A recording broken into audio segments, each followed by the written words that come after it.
Recently একটা জিনিস আমরা দেখেছি, বিশ্বের সবচেয়ে বড় ইউটিউবার মিস্টার বিস্ট হ্যাঁ আপনাকে ফলো দিয়েছে। শুধু ফলো না, টেক্সটও দিয়েছে। হ্যাঁ টেক্সটও দিয়েছে। কি টেক্সট দিয়েছে সেটা কেন বলবো? ও আচ্ছা, একটা হাই তো দিয়েছে, সেটা তো বলতে পারেন। কেন হাই দিবে? হাইট থেকে বেশি কিছু দিচ্ছে না, এত বড় একটা মেসেজ দিয়েছে। বলা যাবে না সেটা। অবশ্যই বলা যাবে। সে অনেক অ্যাপ্রিশিয়েট করেছে এবং সে চায় আমি যাতে তার সাথে একটা কোলাব করি।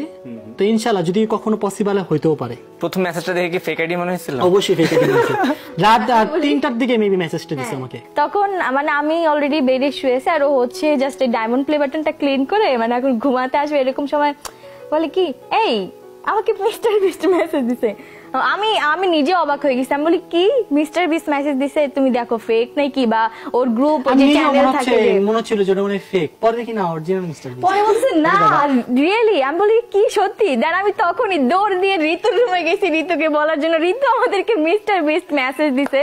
তো ঋতু আসলে আমরা তো তিনজন অনেকক্ষণ গবেষণা করলাম যে আসলে কেন বা কি।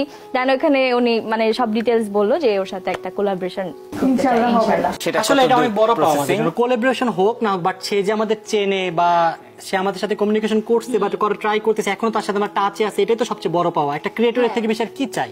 বাংলাদেশে আরো অনেক ক্রিয়েটর আছে, সো ও তার মধ্যে যে আমাদেরকে মেসেজ দিয়েছে এটা আমাদের জন্য অনেক বড় পাওয়া।